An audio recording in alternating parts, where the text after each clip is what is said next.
Hey Gators and sports fans, get all your Gator talk, news, analysis, and opinions on the PodUP with Matthews in the Morning podcast. Find us on your favorite podcast platform or watch us on Facebook Live between 8 a.m. and 9 a.m. every weekday. PodUP, because we are Gator fans. So say it's great to be a Florida Gator. Back to the Crime Prevention Security System studios, large enough to serve you, small enough to care. Celebration Points, where the Gators come to celebrate, with premium brands like Bass Pro Shop, Tommy Hilfiger, Hotel Indigo, Nike, Medici's, Regal Cinemas, and coming spring of 2021, the HBC's new restaurant, Spurrier's Gridiron Grill and Visor's Rooftop Bar. We will see you at Celebration Point, where the Gators come to celebrate. I want to thank Buddy Martin for joining us. Now we're going to go back to the Titan MR hotline. And we're joined by our good friend, UF Hall of Famer, Kerwin Bell. Good morning, Kerwin. How are you? Yeah, doing good, Shane. All right. Well, Kerwin, first of all, let everyone know what Kerwin Bell's been up to. This has got to be the first year. You're probably, about 55, I'm guessing?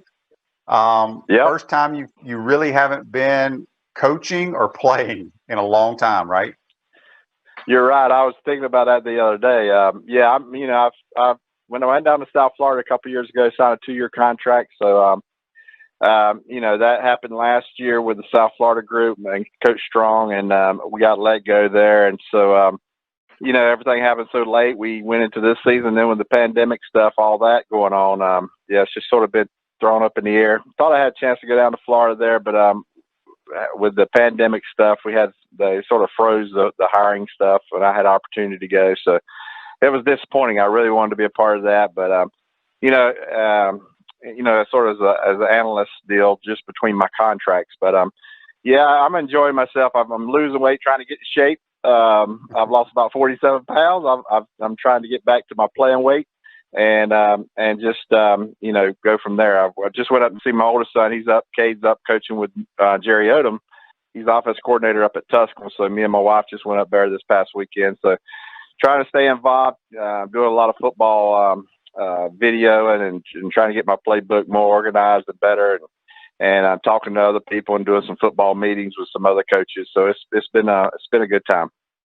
Yeah, we got a text here on the Titan MR text line. It comes from Gary. Gary says, ask Kerwin, is he ready to get back into coaching? Well, yeah, I'm looking for a good opportunity, So, the way it works is usually in January and February is the time to, for that to happen, December. So, just putting together my resume and reaching out to people. I've got an agent that's working for me. So, we'll see what happens. Want to get back into it. And, there's still a lot out there left. And I'm looking forward to hopefully being an OC or a head coach somewhere, whatever level. I love running a program. I love being able to put together a program. We were able to do that at Valdosta State in 3 years, took a program that was really down at the time. And in 3 years, we built into a national championship program. So that was fun to be able to bring in players and to win it with a bunch of freshmen and sophomores that we recruited and build that culture. I think that's important that I think a lot of coaches talk about, but, very few people can do it. I sort of been blessed to be able to create that kind of culture with young men and that winning culture. And so I love being able to do that. And I'll look forward to getting back into it. Yeah, Kerwin. So, once you were done playing, you played a long time in the Canadian League, and then you went and basically started the high school football program at Trinity Catholic, which is, still a very good high school program. You won a state championship there. Then you were offered the job at JU. You were in charge there, built a very good program. Then you went to Valdosta State as the head coach, won a national title there.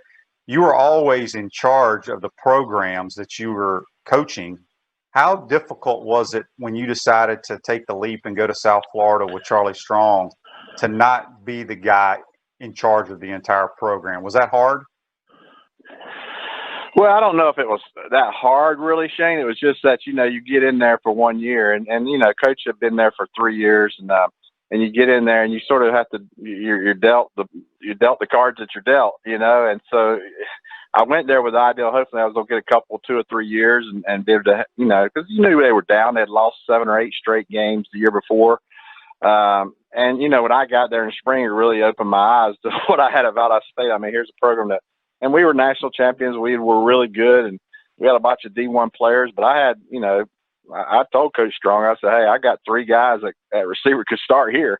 That's where we need to go as a group, and just, you know, talent-wise. And then my quarterback definitely would have played there. So it's just a situation where I knew we had to rebuild, but we just didn't have that opportunity. And that's what's frustrating, is that when you go into a place, you know, early on, you get a chance to really build and bring in the kind of players that you know that you can win with and that you can be successful with. And, you know, when you go into a place like we did, you know, and I thought they should have gave Coach Strong another year or two. He was doing a good job there, but, you know, just coming in, and we just need to have better players, and we just didn't get an opportunity to do that. That was what was so frustrating. Yeah, no doubt about it. So, Kerwin, I mean, you know, as a college coach, and you've been doing it for so many years, you worried about your team, didn't get to watch. You probably watched a few games here and there, but you've been watching a lot of college games sitting on the couch at home. Well, you know, I have. I've been watching some games, you know, here as it started up, and you know, again, I've been trying to, you know, just doing as much research as I can on my end to help me and to create better opportunities in my playbook and what we can do offensively and see where we can improve. But by talking to a lot of people, but yeah, I love watching football and seeing how people, you know, attack certain people and use their talents to benefit them. So it's been fun. I've enjoyed watching Florida. They've been real explosive on offense, and so that's been fun also. Speaking of Florida, I want to get your thoughts. I'm sure a lot of people would like to hear your thoughts of what Dan's doing offensively and how you think Kyle Trask is playing. Well, you know, again, I think they're really explosive. They got a lot of good weapons that they can, you know, get in space, and you know, they also have some balance to them with a run game. You know, I think that's the big thing, is that you see in that conference, you know, first started out Mississippi State with Coach Leach. You know, he was throwing it all over the place, but I think in the end, if you're going to have longevity and be able to be successful, you got to have balance, especially in that league with the kind of defenses that you're going to see. I know they're getting scored on a lot, but still, you got to have balance. And I think Florida has a good enough run game to now this year, I think a little bit better than last year, that they can really complement that throw game. And the tight end there, that Pitts, is just unguardable. You know, he's a guy that's a mismatch on every Saturday that you line up. So. And then I think they're, like you say, their quarterback's playing at a really high level, and so they've got a chance to you know, if they just keep improving defensively, they're going to have a chance to be there at the end. Speaking of defenses, not only just Florida's, but around the country. I mean, the scoring in college football is just astronomical right now, Kerwin. I basically think it's because quarterback play's gotten really, really good with kids playing and competing in 7-on-7. Not that 7-on-7 is real football, but it allows you to work on your accuracy and things of that nature. But it's all about putting athletes in space. And I try to tell everybody there's a weakness to every defense. And I feel like offensive guys are taking full advantage of that, and the rule changes, how linemen can go downfield and the RPO stuff. Just talk, and that's the main reason I wanted to bring you on today. Just talk about what you're seeing, what offenses are doing to defenses these days to be so successful. Well, I mean, you hit on it, Shane. You know, in the past, you know, if you had a great front seven, sometimes you could get away with the back end not being as good because people just didn't take advantage of it as much as they are now. Now, every snap, all 11 players on the defensive side got to be playing at a top level, or they're going to find that weakness. And because you are playing, you know, you're playing the whole field. You're trying to play in space, and the 53 and a third width of the field, you're trying to attack. And so, you know, if that corner is not a great tackler, man, now your middle linebacker, who's your best tackler, he's not involved in the play. You're throwing it out there, and now that corner's got to make plays like a middle linebacker. He's got to be able to come up and tackle. So you can't have any weaknesses on your defense in any area. And I think that, along with also just playing at the tempo people are playing at, you know, and then also I think what people are starting to do is they're starting to play their personnel. Shane, we're trying to get those guys who can play at different spots, especially those tight ends. You know, they can play them on the line of scrimmage. Now you got a 3-man surface that you got to play against. You might keep him in the game and put him at fullback, and now you got a 2-back set. He might can go out in the slot and be a 4-receiver guy that can get vertical with the other 3 receivers. So, what you're trying to do is keep the same personnel on the field so the defense don't have time to sub. So now you've got them in different packages, and now they've got to be able to react. So basically they got to play a base defense. And if you can do that and you're good enough on offense and you have the versatility of athletes to be able to do that, you really put the defense at a bind, because now they can't just sub all the time. They've got to just play a base defense with base personnel and try to match up as good as they can on every snap in any formation you put them in. And so it really puts them at a sort of a vanilla look. And I think that's why. And then again, like you say, man, people are throwing it and catching it at a high level, Shane. You know that. We thought if we completed 60%, we were good. I mean, now, 70% is up there. And I think it goes back to these 7-on-7s, and kids are playing at such an early age. They've been taught. Receivers are fantastic, the way they've got ball skills and the way they can run and catch the football in traffic. And so you add that all together, I mean, you really got a chance to put up some points. Again, it goes back, I think, though, you got to have some balance to yourself. You can't just throw it every snap, especially in a league like the SEC. But I think if you have balance and you're able to attack all areas of the field, you're going to score points. I think it's proven that, especially this year. Even Alabama, their great defenses are getting scored on because they're finding spots that are weak in their defenses, and it's tough to find, to stop offenses that can take advantage of those spots. Yep, at Chris Doring Mortgage, they do mortgage lending right, helping home buyers throughout Gainesville and North Central Florida. Call Chris Doring Mortgage today, 352-244-0840. We're speaking with Kerwin Bell on the Titan MR hotline. Yeah, I try to tell people, there's not a perfect defense. There is a weakness to every defense call. Doesn't matter who the defensive coordinator is, there is a weakness to that defense that he just called. And offenses are doing tremendous jobs now finding those weaknesses. We got a couple of Facebook Live comments here brought to you by Meldon Law, where you matter most.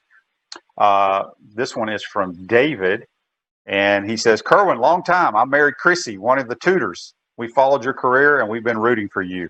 Do you remember your Chrissy, one of your tutors? Well, to be honest with you, I don't remember, but I'll probably do if I seen her. Yeah. But no, yeah. I didn't have to have many tutors, I didn't think, but maybe it was a tough class somewhere. But no, yeah. It's been a long time, Shane. It's been a long time since I've been down there. No doubt. And then Chris says, tell Kerwin Bell he would be amazing at the Jacksonville Jaguars next year. No doubt about that. And then David also says he still remembers Kerwin and the Gators beating number 6 Auburn and Bo Jackson. Speaking of that, we got a text here on the Titan MR text line from Daryl. He wants to know, Kerwin, what was I don't know if you can remember this. He's asking something that happened in 1984. Kerwin, what was the mindset going into the 84 Georgia game? Can you remember that far back?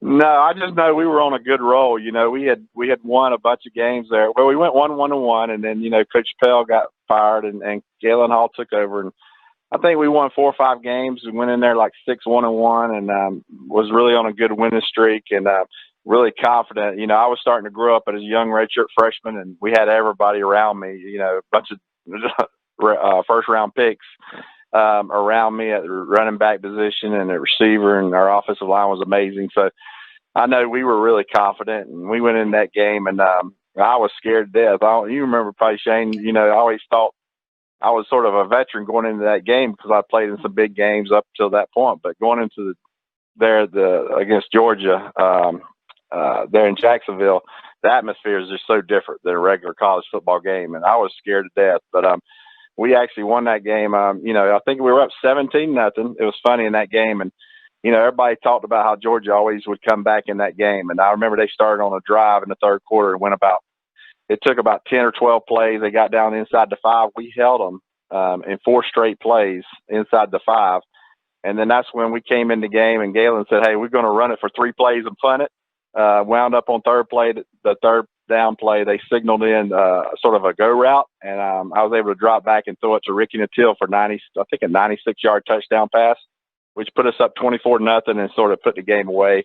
But that was sort of what I remember that game, is going in and be able to finish it off there at the end with Ricky and throwing the long touchdown pass. I probably didn't do much before that or after that, but was a fun day to win that game 27-0. I think we'd lost 7 straight in a row, 7 straight years. So that was a big game for us to win that year. So speaking of '84, I'm glad we brought that up because y'all won the SEC in '84, correct? Right. Okay, so I know a lot of the team, your teammates on that team are upset that there's nothing on the wall in the swamp that says whether you're first in the SEC. At one time we had the 90 up there, it said first in the SEC, but they made them take that down. You being the quarterback of that team, Kerwin, do you think they should not acknowledge y'all as SEC champions? Well, we got rings, and it wasn't like they took it before we were announced. I mean, we were announced SEC champions. We got rings and everything. Had the trophy, and to me, a lot of that stuff that happened was way before that team. And we had a new coach in Galen Hall, and to us, we were SEC champions. We did it on the field. It wasn't like you go into a season sometimes they say, hey, you can't win it, and so we knew. Sort of a fake championship, even if you won it. This was a real to life situation we were going through during that season, and no one had taken it away at that time. We went out and won the championship and got the rings in the off season. Then later on, they took it away. So for us, we feel like we were able to be the first team to win the SEC championship. We're proud of that. We're proud of what we went through. I mean, Shane, it was sort of a us against the world mentality we had, because everybody was talking so negative about our program, with all the violations and things that had happened. So we really took it upon ourselves, and we had a very talented football team. But, man, our guys came together, and it really taught me, and when I got into coaching, what it takes to win and what it takes to be a championship team. It takes a mentality where no one cares about each individual stats. If you have, the more you can get your team to just believe in a team concept that, hey, whatever this year happens, it happens because of what the team's going to do. And those accomplishments will outweigh individual accomplishments. And we just all believe, we didn't care who carried the ball, who threw the ball, who made the tackles. We just wanted to win. And I've sort of taken that mentality as a coach. Let's just have that mentality. As a coach, during the season, Shane, I don't know what you've done, but, during the season on Sundays, I don't talk a little bit about who had good games, but we don't talk about who was player of the game, who had this or those awards.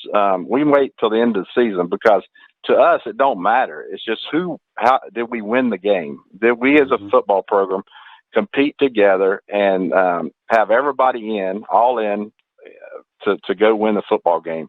And that's the mentality that we developed that year. And that's sort of the mentality I've tried to develop with my football teams is that, hey, it's all about us as a team. And if we do it well as a team, guess what? Individual awards will come at the end of the season. So let's not worry about that. Let's worry about helping each other to go win a championship because those things last the rest of your life. You'll never in your life not be called a champion. If you were a champion earlier in your life, you'll always have those memories. And so that's what we try to create.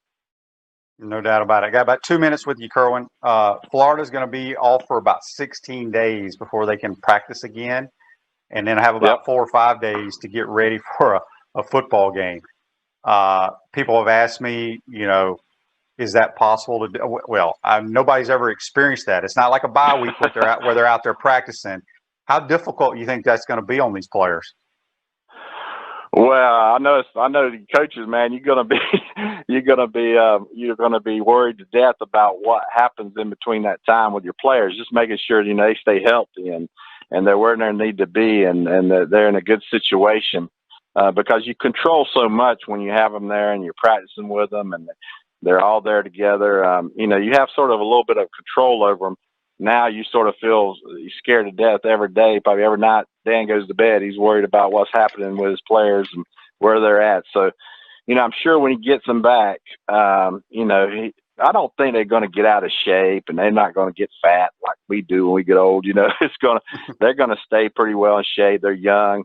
But it's just a matter of now you got to get them back in the routine and you got to make sure that they're, that they're all there when you start back, you got them all there 100%. They're all healthy.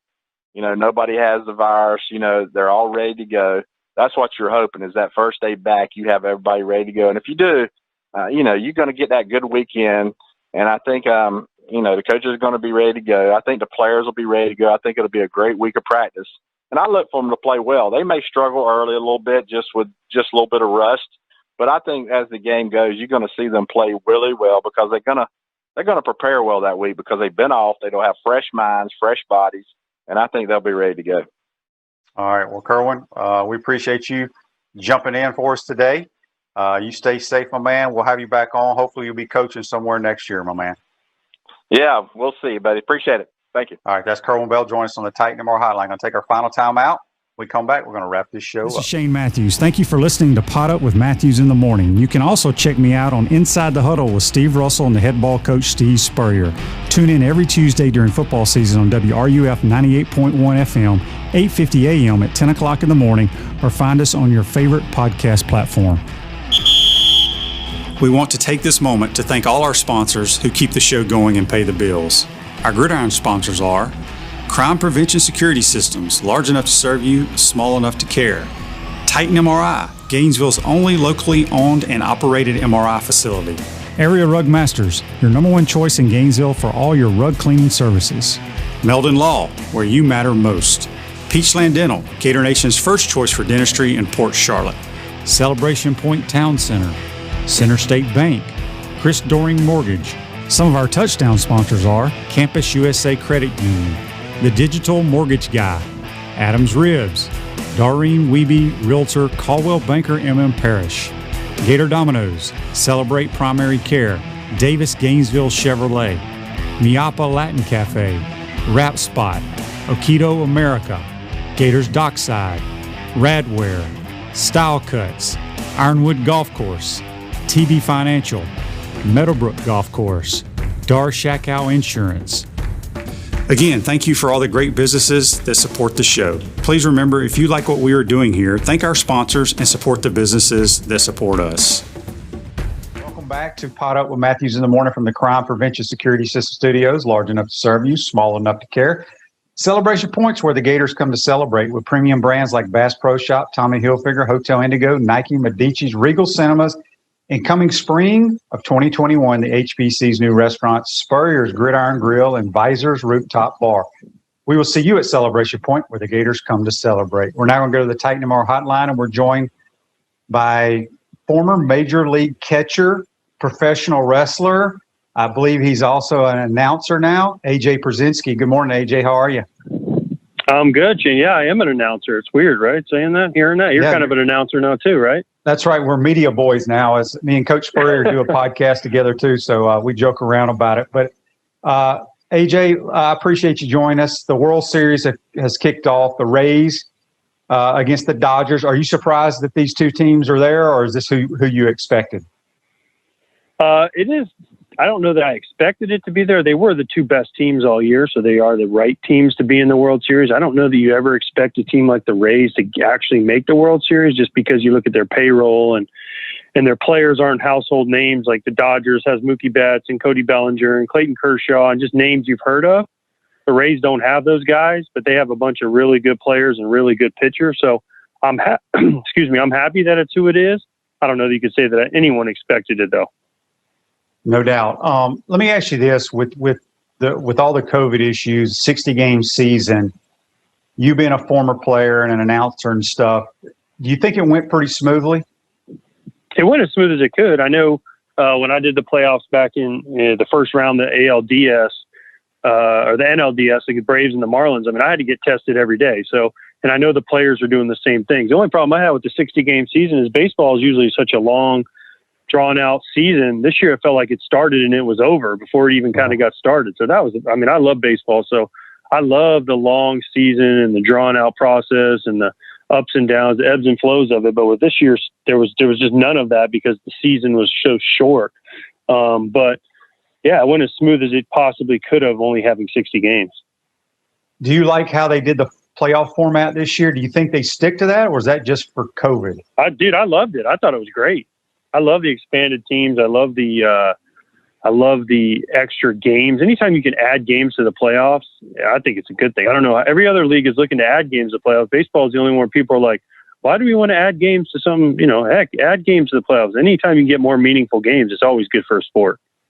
Yeah, I agree with that. So I want to ask you, because I haven't spoken with you in a long time since the whole Astros, stealing signals. I want your thoughts on that. You being a former catcher and you're a pretty aggressive type guy. What did you think about that whole deal? Well, I thought they cheated. I mean, I'll be honest with you.